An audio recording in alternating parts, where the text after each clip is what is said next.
You're watching Bermuda Tonight. It's Wednesday, the 10th of October. I'm Jasmine Patterson, and thanks for joining us. A new shadow cabinet announced today, and a number of former UBP stalwarts have been omitted. Gary Moreno tells us more. Nick Kemp becomes the Shadow Finance Minister as well as Party Senate Leader. Shadow Minister of Legal Affairs is Scott Pierman, while Leah Scott remains as Shadow Minister of Tourism and Transport and Regulatory Affairs. Ben Smith will keep the Social Development and Sports and has National Security added to that portfolio. Sylvan Richards is now Shadow Home Affairs and Environment, Patricia Gordon-Pamplin Shadow Health, and will speak to Finance in the House. Cole Simons remains Shadow Education Minister and adds Electronic Development, while Suzanne Jackson is the Party Whip and Shadow Minister of Government Reform. Opposition Leader Craig Cannonier will become the Shadow Minister of Public Works. There is no room for former UBP stalwarts Trevor Moniz, Jean Atherton and Michael Dunkley. Nick Kemp, prior to being appointed OBA Senate Leader, had openly declared the party should sever ties with their former UBP members. Notably, the 3 one-time OBA MPs who were given the sack all did not support the move to replace Jean Atherton as opposition leader. Michael Dunkley stated at the time he did not agree with the manner in which it was done. He was off island when the confidence vote in Miss Atherton took place. Mr. Moniz has not commented on any of this, but he too was absent when the vote was taken. Miss Atherton was blamed for Nick Kemp resigning from the OBA after she removed him from the Senate during her time as leader. Elsewhere, former opposition leader Mr. Dunkley issued a statement today saying, "Leadership decisions are always questioned, but not today by me publicly. I know how tough it can be as a leader. After all, against the grain of public opinion, I gave Craig Cannonier a second chance after Jetgate and asked him to serve in the cabinet. I wish the new shadow spokespeople the best as they serve Bermuda. I will always be available to listen, provide advice or mentor. In addition, I still have the passion and energy for politics. My love for Bermuda and our people from one end of the island to the other has provided me with the knowledge and experience to be a strong advocate and vocal supporter for Smith's North and Bermuda. We face many challenges in Bermuda and experience does matter. I will support the government when appropriate, but not waver in calling them out if required. They have a significant majority that can easily override the democracy of opposition, but the electorate can be assured that I will continue to advocate for their interests and that I will hold firm on the tenets of transparency and accountability." Gary Moreno, reporting for the Bermuda Broadcasting News. So what was the thinking behind the formation of the new shadow cabinet? Gary spoke with opposition leader Craig Cannonier to find out. You're saying significant. To me, it's really just showing a direction of where the OBA wants to go and where I feel that the OBA needs to go. This has been, we've been characterized, the One Bermuda Alliance, as not listening. And I took that to heart. And over the last year, we've been listening to comments about where people feel that the One Bermuda Alliance needs to go. We've been a bit silent, quite frankly. And over the last 3 weeks since becoming the opposition leader, you can already see that there's a difference in our responding to the media, getting things out on a timely basis. But this is about, again, changing course, listening to the people of Bermuda, what they're looking for in a viable opposition, and I've responded to that. I think people are getting a bit caught up into conspiracy theories and the likes, that this is about us trying to rid ourselves of the UBP. Listen, we won the election in 2012 by coming together. And I said when I became the opposition leader 3 weeks ago that this is about us working together. This is about us creating a new way forward. New thinking has to go into how the OBA responds to the people of Bermuda, and that's why we have what we have. You say it's not significant, but we have 3 former members of the United Bermuda Party, 2 of them veteran politicians, being left out of the cabinet. What was the reason for that? What's unusual about that? Again, this is about a new direction for the party. That's all this is about. If we are to answer to the needs of Bermuda, everyone has to participate, but not everyone can be in the front. My political experience has been that. It's been the good, the bad, and the ugly, so I recognize it. This now is an opportunity for some of our new politicians to shine. This is an opportunity. They've got the weight behind them with these other three MPs that you're talking about. They're there. They haven't gone anywhere. They can lend their support. But as you've seen in the past, some of us have sat in the backs listening, taking the seat in the back to earn some of our stripes. It's now time for these guys to come forward. And water trouble down at the Hamilton Health Clinic on Victoria Street, forcing it to close. And staff are not happy. That's coming up. Plus, all the latest weather news. See you right after the break.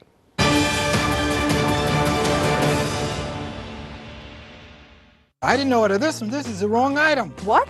These are the wrong size. I wanted white pants for the white party. These are way too big. Oh my gosh, this is not what I ordered. Finally in Bermuda, announcing Mailboxes Unlimited's Internet Return Hub. Now for an 85% savings. No matter how you brought your items into Bermuda, you can return your items back to the U.S. easily. Mailboxes Unlimited's Internet Return Hub. Stop by today. You can count on us. Fresh Attitude Salads, 5-ounce package, just $3.99 each. Fresh Purdue chicken thighs, hot price, $1.99 per pound. Kraft mayonnaise, 30-ounce jar, $5.69. Arm & Hammer laundry detergent, 75-ounce bottle, hot price, $9.79. Sargento sliced cheeses, 6.7, 8-ounce packages, hot price, $3.99. All stores open Monday through Saturday, 7 a.m. to 10 p.m. and Sunday, 9 a.m. to 7 p.m. for your shopping convenience. You can count on us. Surface Terms has been serving Bermuda for over 25 years, supplying and installing tile and natural stone. We have a large in-stock selection of beautiful porcelain wood planking, including our exclusive Bermuda cedar tile. You will also find Bermuda's best in-stock selection of countertops, including natural granites, exotic quartzites, and silestone engineered quartz in all the newest colors. Our team will be happy to help you. Stop by our showroom at 17 Serpentine Road or give us a call at 295-8005.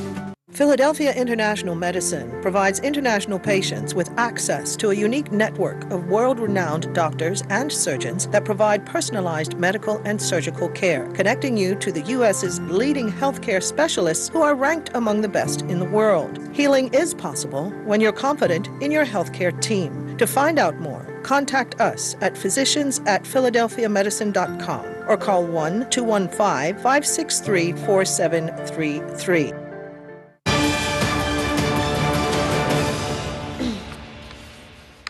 Welcome back. The Hamilton Health Clinic is closed until further notice, forcing those seeking medical care to find other means. Mike Sharp has that story. More than 30 staff at the Victoria Street Health Center walked off the job this morning complaining of water pipes bursting and pumps breaking down. A special meeting between staff, Permanent Secretary Jennifer Attride Sterling and Health Minister Kim Wilson took place at 2 p.m. at St. Paul's AME Church. The minister later issued this statement. The health center has been under stress over the past month due to a number of structural problems with the facility, and most recently, for example, the fire at the Warwick Clinic, 3 floods at the Hamilton Health Clinic, water quality, and several unsuccessful attempts to resolve the problems. The water problem has forced officials to close the facility off and on over the past few weeks, and hence the early morning meeting took place outdoors. This morning, staff gathered outside of the health clinic to air their concerns with management.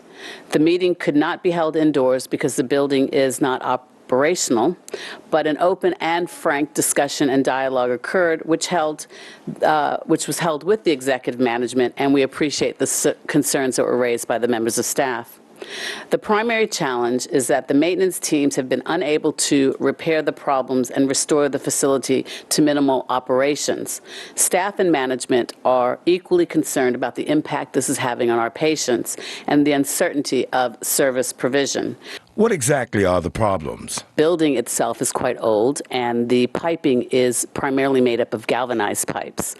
And during the course of a flood that occurred several weeks ago, they recognized that the galvanized pipes were in poor condition, and they had to start replacing some of those piping with the new PVC pipes. So the problem really is contributed to the galvanized pipes, which are being replaced, and it was a run-on effect from that because, of course, when the pipes busted, the pumps busted, and the pumps had issues with the pumps because of the plumbing issues concerned directly as a result of the galvanized pipes. So Works and Engineering are working with us diligently to try to repair all of that so that we can have the services operational as soon as possible. The galvanized pipe problems now sees all staff relocated with its closure. Because of these issues, the Hamilton Clinic has been closed. However, the services with respect that are offered by the Hamilton Clinic have been offered, but in various locations. And where will these different departments be located? I can say with respect to the STD clinic that is currently being housed at the urgent care facility. The St. Paul's Church Hall is housing the travel clinic and the shots clinic. As recently as about 2 hours ago, we had communication from a owner of a commercial premise here in the central part of Hamilton, and they've indicated that they will allow us to operate the maternal health clinic out of that. So again, there are a number of contingency plans that we're working on. We're trying our best to have minimal impact on the services that the health clinic offers. And I'm Mike Sharp with Bermuda Broadcasting News. And going back to our top story regarding the new shadow cabinet, Owen Darrell, the PLP chairman, seemingly suspicious of today's announcement. Mr. Darrell issued a statement saying the OBA have once again reached into their old bag of UBP tricks by selecting a front bench that attempts to hide their true origin. The reality, he adds, is that each of the members of the shadow cabinet share the same philosophy and ideology. He makes reference to the OBA's, quote, attempt to give the children of guest workers the right to compete against Bermudian children for jobs, the attempt to open the immigration floodgates via pathways to status, slash funding for scholarships, pepper spraying seniors, and overseeing an economy that saw non-Bermudian jobs grow while Bermudian employment plummeted. Now taking a look at weather up at our tower cam, conditions are pretty clear out. Here's the latest from AccuWeather. AccuWeather is presented by BF&M Insurance Group. We now go to AccuWeather headquarters. Well, this forecast is brought to you by the BF&M Insurance Group. And as we take a look across Bermuda right now, we have high pressure overhead, so nothing really impacting us. Take a look to the west. We've got Michael that is just pounding the western panhandle of Florida. What will happen with Michael is it will move off to the north and east. It will drag a cold front across Bermuda as we go towards the weekend, and it's not going to do much other than bring a few showers to the area as that cold front comes through. Taking a look across the area right now, you can see just a few passing clouds, and with our radar here, you're not really seeing anything showing up across the area. In St. George's, the current temperature is 82 degrees. Our temperature in Somerset Dockyard is 82, 81 in Hamilton. Humidity is 65 to 70%, and we have winds out of the east, 8 to 12 knots. The water temperature is at 78 degrees, and we have waves inside the reef of 1 to 2 feet, outside 3 to 6 feet. Looking at your forecast then for tonight, clear to partly cloudy skies, an overnight low of 72 degrees. And our tide times here, our high tide, our next high tide, 10:24 p.m. Our next low tide is at 4:27 in the morning on Thursday. Our second high tide at 10:46 in the morning on Thursday. And the next low tide at 5:12 p.m. on Thursday late afternoon. For tomorrow, we have a mostly sunny sky in the forecast with a temperature of 79 degrees, the overnight low dropping to 72. And as we take a look at some other conditions across the area in Jamaica, it's 86 degrees. We've got some showers or thunderstorms popping up around Jamaica. We have tropical development in the forms of Hurricane Michael, also Leslie now, hurricane and tropical storm Nadine in the Atlantic. Our gateway forecast here for Toronto, 69 degrees, some showers there, and in Atlanta we'll have rain and 79 degrees. Now looking at the extended forecast here on Friday, we'll have more clouds around, so we'll call it clouds, breaks of sun. Can't rule out perhaps a shower in spots on Friday, but then for late Saturday and Saturday night into Sunday, that's when that cold front is going to be dragged across the area, and it is going to set off some showers as it moves through. Behind it on Monday, we're going to have a mixture of sun and clouds and a high temperature of 81 degrees. Back to you. AccuWeather was presented by BF&M Insurance Group.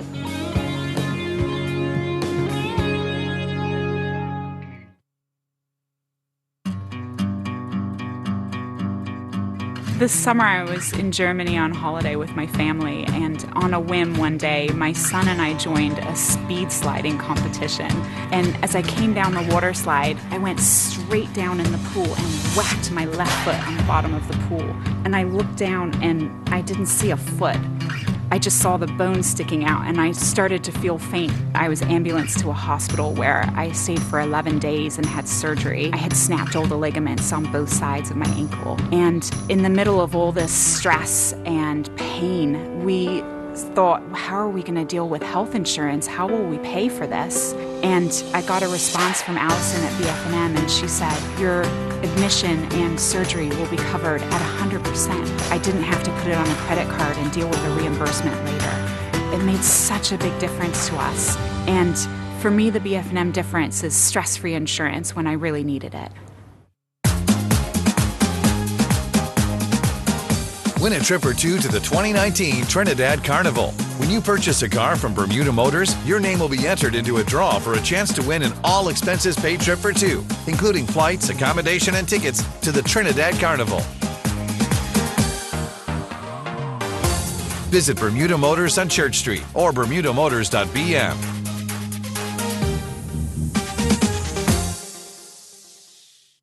I had diabetes for about 12 years. And I weighed 267 pounds. So at that time, I was taking 10 pills a day. Type 2 diabetes is a big problem, largely because of modern-day lifestyles, and that's largely down to what we're eating. This July, I went to my annual physical. I weighed 215 pounds. I am on one blood pressure pill, and that's it. You don't have to walk around with blood sugars that are very high and a disease that is rampant. You can actually move that in the other direction. A year ago, my 3-year-old grandson would want me to chase him on the beach or chase him around the yard, and I couldn't do it for more than about 30 seconds. The other day, we were running and playing, and just the look of joy and happiness on his face, it makes it all worthwhile. We're championing you. We're in your corner. We're cheering you on. If you fall down, we pick you up and we dust you off and we get back on the path. We can do this. I'm Tony Waterman. Coming up on The Breakdown this week. 10 years on from the global financial crisis. Lost all of my kids' college savings. What has Bermuda learned, and is it better positioned for the next meltdown? Real estate hit hard during the recession, and one of the island's leading real estate agents says certain parts of the market still haven't recovered. And Hump Day goes Lux. Local entrepreneurs turning routine Wednesdays into something to look forward to. That's Thursday at 8 p.m. on ZBM TV 9.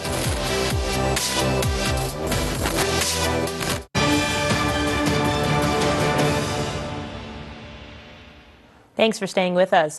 Big news for homeowners. The Bermuda Tourism Authority has entered the next phase of its partnership with vacation rental site Airbnb. Now, the company will collect the 4.5% tax from visitors, streamlining the process, as well as marketing the island across its social media and print platforms to millions. Here's more. Last year, the BTA signed an MOU with Airbnb. And now, with the government's support, they've signed a voluntary collection agreement with the popular company to collect the 4.5% visitor fee. The BTA's Kevin Dallas says the tax collection process is now streamlined. The Vacation Rental Act created the legalization of all of the vacation rental properties that existed on the island, many of which previously existed in a gray space. The quid pro quo of that is that they are expected to contribute to the cost of promoting the island as a destination.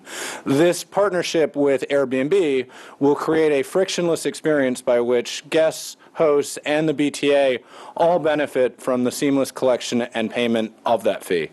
The island will also be marketed through Airbnb, reaching a global audience. It's a paid partnership. And thirdly, an activities product will be available to guests from next year. It's an opportunity for entrepreneurs to connect with renters directly. It's not climbing Table Mountain in Cape Town using the cable car. It's going up Table Mountain with someone by bike, with somebody who is a pro bike racer. It's not eating out in a restaurant in Barcelona. It's making paella to an old family restaurant in a private garden. You get the picture, whatever is the Bermuda equivalent. An Airbnb representative assures the 400-strong host community that the tax arrangement will not affect them. This in no way will affect the bottom line of our hosts here in Bermuda. This is a tax that will be charged to the guests at booking, and it is simple. No added paperwork, no filings, or any additional cost to our host community here. The move signals a return to the traditional Bermudian hospitality model, according to the tourism minister. However, Mr. Simmons says he's aware of the difficulties in housing across the island. I think what we want to do is create the balance. There are many people who have spaces who don't necessarily want to rent, who don't necessarily want to be a landlord, and this gives them an opportunity. But I think as a government that is focused on the people, we are aware of it. I think the Minister of Health, if he hasn't made an announcement already, he's made several announcements in the past about things that are on the cards. But I think it's important to know that we are aware of this, and we do not want to displace Bermudians just simply because of an entrepreneurial opportunity. The new tax arrangement will go into effect in November. And staying with tourism, vacationers may be coming our way in droves over the next few years, according to the BTA. The announcement coming at the Family Travel Association annual summit taking place at the Fairmount Southampton. The BTA statistics show Bermuda's tourism sector is steadily recovering as air arrivals went up 14% in August year over year. And there's one demographic that is showing great potential. Led largely by grandparents, multi-generational travel is really leading the boom, if you will, in family travel, where the grandparents are more concerned about giving their grandchildren the gift of experiences and spending time together as opposed to just an inheritance. Parents are looking for convenience, affordability, and value in choosing a destination. So how does Bermuda measure up? It's very accessible for families, particularly those living in the Northeast, areas like New York, where I'm from. Quick access, pretty easy airport to navigate through and get to the hotel. That's important. It's a competitive market, and there's an all too familiar concern. And the price tag is something I think that would be kind of the only drawback a little bit for Bermuda versus some other destinations in the U.S. like Florida or other destinations even in the Caribbean. But Bermuda really has a bit of everything that will appeal to families. The BTA says the number of kids visiting the island was up 32% in the first half of the year, but they've identified some areas in need of improvement to cater to family holiday makers. There was a couple that was, going to the beach back and forth from where they were staying and then going out to dinner back and forth. The transport to do that with a couple and two kids can be really, really expensive. So we kind of need to think through solutions that will make it a better value proposition for those young families. But it isn't just transport. We're talking about our attractions, our beaches. What kind of offerings are we going to have for young children, because they're showing up in much greater numbers now? Mr. Jens, however, feels the transport services here is an experience in itself. Certainly the taxis are easily accessible, and I don't think there's a real issue getting around the island. Again, the price can add up if you're going back and forth to Hamilton and your resort, wherever that may be, and going out for dinner. But no, I don't think the transportation around the island is really too much of a challenge. In fact, the drivers are all very friendly and informative. They love to kind of show off the island to the guests, and the ones that I've met are fun and engaging. I think kids will find them interesting. Above all, the island offers a lot, whether it's our beaches, museums, and other activities, an easy sell for travel journalists at the conference. The upcoming tourism summit later this month will be an opportunity for entrepreneurs to find ways to appeal to this emerging market. Plus, we're told capitalizing on the active family market is a key part of the new national tourism plan set to be unveiled then.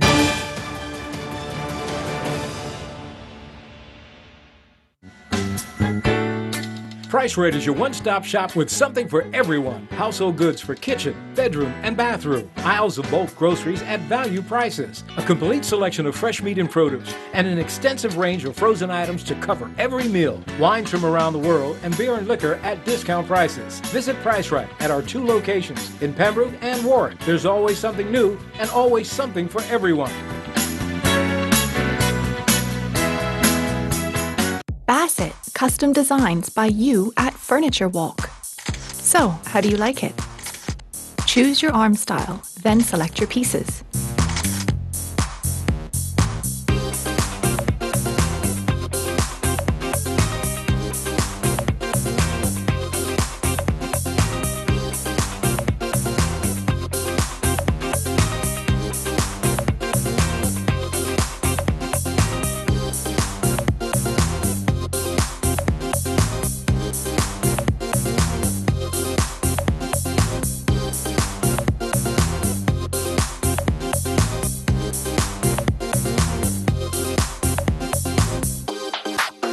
Special order exactly what you want. Your style, your way. Sofa, love seat, chair, sectional, you name it. Bassett, your style, your way at Furniture Walk.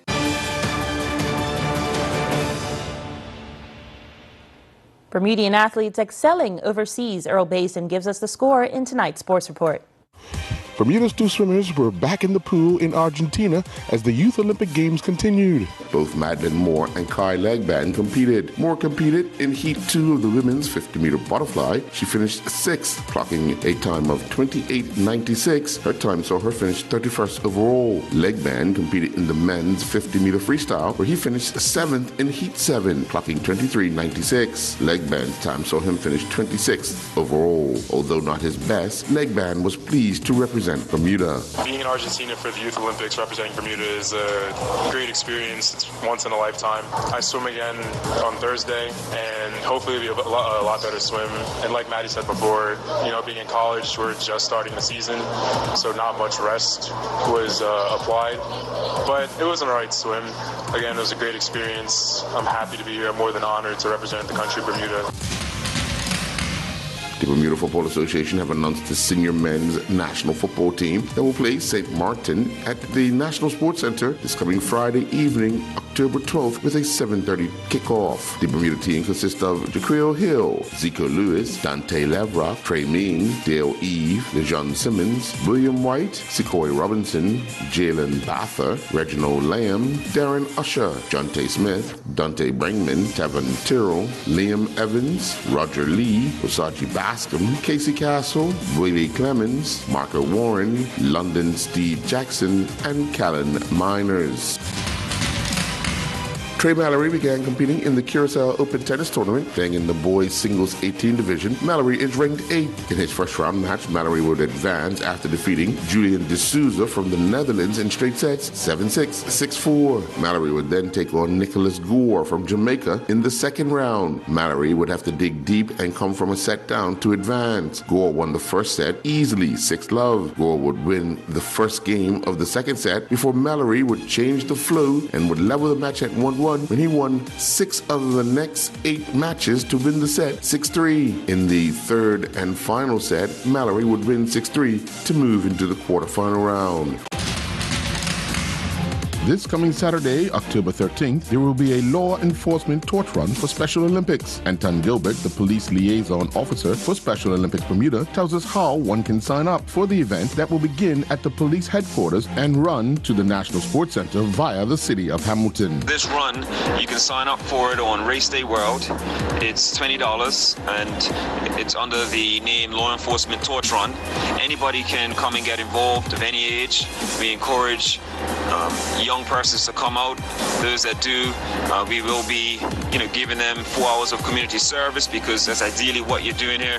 It's not a competition. You are actually supporting these athletes in their movement to go towards this Olympic event.